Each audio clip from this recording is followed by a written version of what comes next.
Hello students, today we will read figure of speech. Okay, figure of speech means क्या होता है बेटा? अलंकार, है ना। जैसे अलंकार क्या होता है? अगर हम किसी चीज़ को बहुत बढ़ा के सजा के बोलते हैं तो वही होता है फिगर ऑफ स्पीच। बस उसके जो पार्ट्स हैं वो अलग अलग हैं और उनको पहचानते कैसे हैं मैं उसको आपको बहुत ही इजी वे में डिस्क्राइब करूँगी, ठीक है। जैसे अगर हम बोलते हैं कि सरदार वल्लभ भाई पटेल, ठीक है, उनको क्या बोला जाता है? आयरन मैन बोला जाता है। तो क्या वो लोहे से बने हुए थे? नहीं, वो लोहे से नहीं बने हुए थे, लेकिन उनको इस तरीके से बताया गया है, अलंकार यानी सुसज्जित करके उनको बताया गया है कि वो एक आयरन मैन की तरह इंसान थे, ठीक है। सो पहला हमारा जो है सिमले है ना, उसका मतलब क्या होता है हिंदी में? उपमा अलंकार, ठीक है। तो उपमा अलंकार क्या होता है बेटा? Comparison between two different things, यानी दो चीज़ों के बीच में क्या होता है? कंपैरिजन होता है। और उसकी पहचान क्या है? एज और लाइक, ठीक है। एज लाइक से आप पहचान जाओगे कि ये क्या है? हमारा सिमले है, ठीक है। तो देखिए पहला एग्जाम्पल हमने दिया है, after the examination students felt as like as a feather, ठीक है। यानी कि जैसे एग्ज़ाम के बाद बच्चे कैसा फील कर रहे थे?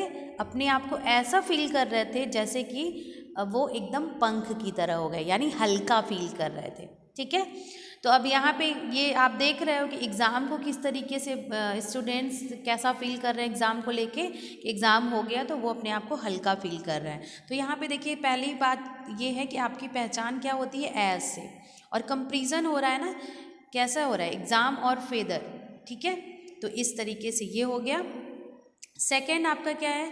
The glow of his face was as bright as sunshine. अब देखिए यहाँ पे क्या है? यहाँ पे जैसे आपके फेस पे जो ग्लो है वो किस तरीके से है? सनसाइन यानी सूरज की जैसे रोशनी होती है उस तरीके से आपकी फेस ग्लो कर रहा है, ठीक है। तो यहाँ भी क्या है? बढ़ा चढ़ा के कोई बात कही जा रही है, यानी कंपेरिजन किया जा रहा है, ठीक है। आपके फेस का कंपेरिजन किससे किया जा रहा है? सनसाइन से। तो यहाँ पे एज देखिए यूज़ हुआ है ना, एज। तो इससे भी आपको क्लियर हो जाता है कि ये क्या है? सिमले है, ठीक है।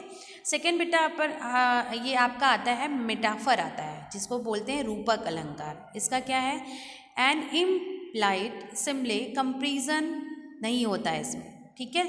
इसमें क्या होता है? कंपैरिजन बिल्कुल नहीं होगा। जैसे अगर बोल दिया गया कि राम शेर है ना, राम इज़ ए लायन, तो है वो लायन, यानी जो भी बात है वो डायरेक्ट कही जा रही है कि राम एक शेर है। अगर ये वो होता कि राम शेर जैसा है ना, तो क्या होता? राम शेर जैसा है यानी कंपैरिजन किया जा रहा है राम को शेर से, तो वो तो सिमले हो जाता। लेकिन यहाँ रूपक अलंकार है, यहाँ पे कंपैरिजन नहीं होता है, जो चीज़ है वो एग्जैक्ट है। एक दो एग्जांपल्स हम और यहाँ पे देखेंगे। देखिए क्या है? जैसे यहाँ पे है my teacher and is an angel. अब देखिए यहाँ पे अपनी टीचर को उसने क्या बताया है कि एक एंजल की तरह है, एक परी की तरह है, ठीक है। तो यानी ये एकदम ट्रू है, कोई इसमें कंपैरिजन नहीं हुआ है। और सेकंड देखिए क्या है? Camel is the ship of desert. अब डेजर्ट यानी जो रेगिस्तान है, तो कैमल को क्या बोला जाता है? कैमल को रेगिस्तान का जहाज बोला जाता है ना। तो यानी इसमें भी क्या है? ट्रू है। तो ये क्या हो गया? आपका मेटाफर हो गया। और ये ध्यान रखिए कि इसमें कंपैरिजन नहीं होता है। कंपैरिजन जहाँ दो चीज़ों में होती है वो क्या होती है? सिमले होती है, ठीक है।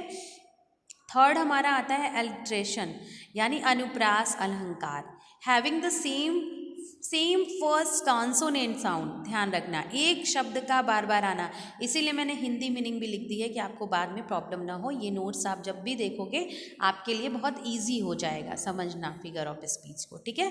तो देखिए यहाँ पे एग्जाम्पल क्या है? My dear, deer is dear. अब देखिए इसका मीन समझ में आ रहा है? इसका मीन समझ में नहीं आ रहा है, लेकिन है मीनिंग इसका। मेरा प्यारा हिरन मेरे लिए क्या है? बहुत प्यारा है ना, बहुत अच्छा है। तो यहाँ पे देखिए डी वर्ड कितनी बार आया है? 1D 2D एंड 3D, यानी डियर डियर डियर शब्द कितनी बार आए हैं? एक बार, एक शब्द जो है 3 बार आए हैं। तो यहाँ पे आप क्लियर हो जाओगे। और कॉन्सोनेंट साउंड आपका डी डी डी आ रहा है, तो आप क्लियर हो गए कि ये क्या है? हमारा एलिट्रेशन है। सेकंड देखो, लिटिल लक्ष्मण लाइक्स लीची। अब सब में क्या है? आपका आ रहा है ना consonant sound? L L L L, तो ये क्लियर हो गया। थर्ड देखिए, ship should sleep in a shed, है ना, शिप का एस, शुड, स्लीप का एस, शेड का एस, तो यहाँ पे क्या हो गया हमारा, एलिट्रेशन हो गया ना, यानी अनुप्रास अलंकार हो गया। नेक्स्ट बेटा देखते हैं क्या है हमारा, यहाँ पे नेक्स्ट हमारा 4 नंबर पे है हाइपरबोले, यानी अतिशयोक्ति। ओके, ये क्या है, मोर देन रिक्वायर्ड, यानी इसका हम समझेंगे एग्जाम्पल से। I am so tired I could sleep for year. अतिशयोक्ति यानी किसी चीज़ को बढ़ा चढ़ा कर बोलना, कहना, ठीक है, ये अतिशयोक्ति कहलाती है। तो जैसे मैं बहुत थका हुआ हूँ और मैं 1 साल तक सो सकता हूँ, ऐसा हो सकता है, पॉसिबल है, नहीं, लेकिन यहाँ पे क्या है, अतिशयोक्ति किया गया है स्लिप को कि 1 साल तक मैं सो सकता हूँ, ठीक है, किसी चीज़ को बढ़ा चढ़ा के बोला गया है। अब देखिए सेकंड क्या है, I told you 1000 times about this. जैसे क्लास में ही देखिए, या मम्मी पेरेंट्स आपके बोलते हैं ना, कैसे बोलते हैं कि मैंने तुम्हें 1000 बार समझाया है कि तुम ये काम नहीं करोगे। तो जस्ट लाइक दिस, यहाँ पे भी 1000 टाइम्स कोई बोलता है नहीं ना, 1 बार बोलता है, 2 बार बोलता है, इससे ज़्यादा तो कोई बोलता नहीं है। तो यहाँ पे भी बढ़ा चढ़ा के कहा गया कि 1000 टाइम मैंने तुम्हें बताया है ये बात। थर्ड देखिए, I would move mountains for her. मैं उसके लिए पर्वत भी हिला सकता हूँ। क्या ये पॉसिबल है बेटा कि आप माउंटेन्स को हिला सकते हो? नो, पॉसिबल ही नहीं, तो अतिशयोक्ति है, यानी हाइपरबोले है, ठीक है। नेक्स्ट बेटा हमारा क्या है, एसोनेंस, यानी स्वर साम्य अलंकार। Repeat the same vowel but start with different consonant sound. अब देखिए इसमें क्या है बेटा कि आप जो है रिपीट करते हो सेम वॉवेल को, लेकिन स्टार्ट कैसे करते हो, डिफरेंट कॉन्सोनेंट साउंड के साथ। देखिए एग्जाम्पल से आपको और अच्छे से समझ में आएगा। Jerry went here and there now here. अब देखिए कॉन्सोनेंट आपका ये फर्स्ट हो गया, ठीक है, उसके बाद क्या आया है आपका, वॉवेल आया है ना। देखो वॉवेल रिपीट हो रहा है, जेरी में, वेंट में एट के बाद ई आया है, देयर के बाद ई आया है, नाउ हियर के बाद ई आया है, तो ये क्या हुआ है आपका, रिपीट हुआ है ना, तो ये क्या हो गया आपका, एसोनेंस हो गया, ठीक है। सेकेंड देखते हैं क्या है, bear is near but no need to fear. अब देखिए बियर, नियर, नीड, फियर, सब में ई आया है और किसके बाद, कॉन्सोनेंट के बाद। तो ये आपका इससे क्लियर होता है कि ये कौन सा आपका फिगर ऑफ स्पीच है, एसोनेंस। ओके, अब 6 हम पढ़ेंगे पन। पन यानी श्लेष अलंकार, अ जोक यूजिंग वर्ड्स। अब इसमें देखो, इसमें क्या होता है, पन मीन्स होता है व्यंग्य बोल सकते हैं, तो इसमें जोक वर्ड्स होते हैं, और उसमें क्या होता है, एग्जाम्पल से हम क्लियर हो जाएंगे। N ambassador a man who leaves abroad for the good of his country. एक एम्बेसडर जो कि रहता है विदेश में, बाहर के देशों में, किसके लिए, हमारे अपने देश की भलाई के लिए। ये क्या पॉसिबल है, ये तो एक तरीके से जोक है ना, कि अगर किसी को हमारे देश की भलाई करनी है तो हमारे देश में रहेगा कि वो दूसरे अब्रॉड में जाके रहेगा, ठीक है। सेकंड देखिए, pilots have easy access to cloud storage, कि पायलट्स के पास बहुत ज़्यादा बादलों का स्टोर होता है। तब ये भी तो एक तरीके से व्यंग ही है, क्यों, क्या करेंगे, वो बादलों का स्टोर रखते हैं कि वो अपना एरोप्लेन चलाते हैं, है ना। ओके, नेक्स्ट बेटा हमारा है क्या, लिटोटस, ठीक है, लॉप्टोटस, सॉरी। अब इसको देखिए क्या है, कटाक्ष, यानी इसमें भी कटाक्ष ही है, व्यंग ही है, पन की तरह, श्लेष की तरह ही। Negative expression with an affirmative sense, ठीक है, इसमें क्या है, निगेटिव एक्सप्रेशन आता है। कैसे आता है, अब देखिए एग्जाम्पल हमारा है, वो हम देख के आपका क्लियर करेंगे कि क्या है। माई, वेट अ मिनट,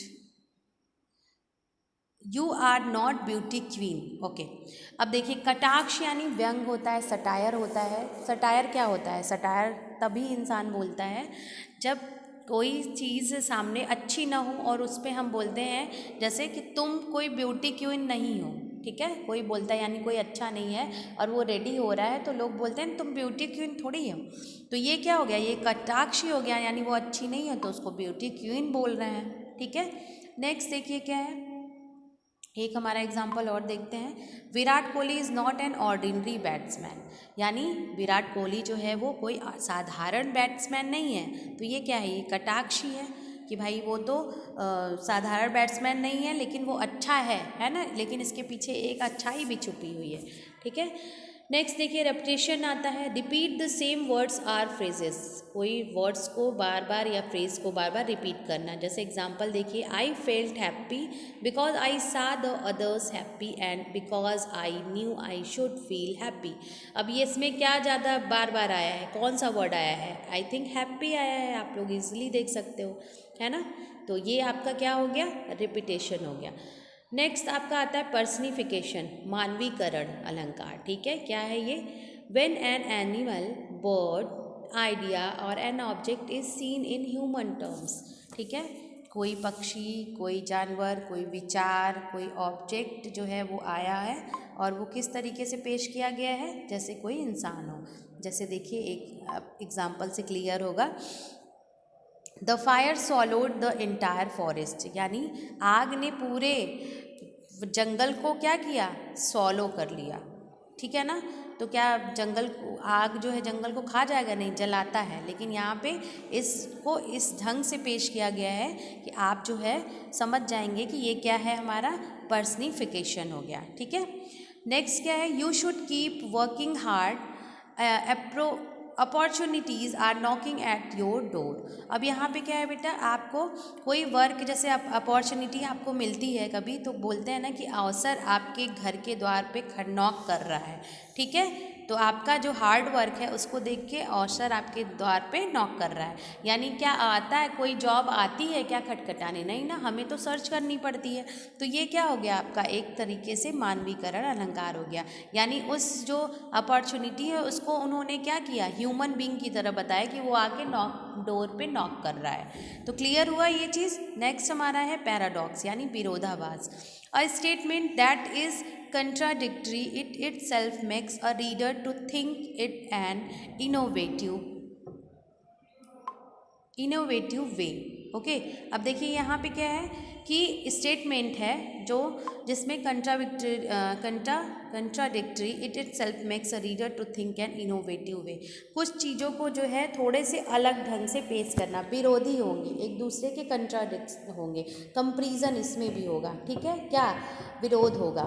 जैसे यहाँ पे देखिए example, you can save money by spending it. अब देखिए इसको एग्जाम्पल से और इजी तरीके से हम समझ सकते हैं। पहले तो बोल रहा है कि यू कैन सेव मनी, आप जो है मनी को सेव कर सकते हैं, किसके द्वारा? खर्च करने के द्वारा। तो यहाँ पे सेव भी कर रहे हैं, स्पेंडिंग भी कर रहे हैं ना, दोनों की मीनिंग सोचो अलग अलग है। जब हम खर्च ही कर देंगे तो हम सेव क्या करेंगे? लेकिन यहाँ पे इस तरीके से इसको बताया गया है। तो ये क्या हो गया आपका? विरोधाभास, यानी पैराडॉक्स हो गया। This is the beginning of an end, यानी बिगनिंग भी यहाँ पे है और यहाँ पे क्या है? इंड भी है। ठीक है, ये जो है शुरुआत है अंत होने की। तो ये क्या हुआ? ये एक तरीके से आपका विरोधाभास हो गया, पैराडॉक्स हो गया। ठीक है, नेक्स्ट हमारा क्या है? ऑक्सीमोन। ऑक्सीमोन क्या है? Two contradict words for creating drama. अब देखिए दो ऐसे कंट्राडिक्ट वर्ड्स होंगे जो कि ड्रामा को क्रिएट करते हैं। अभी देखते हैं कि इसका क्या मीन्स होता है। तो यहाँ पे देखिए, wait a minute, the condition was seriously funny.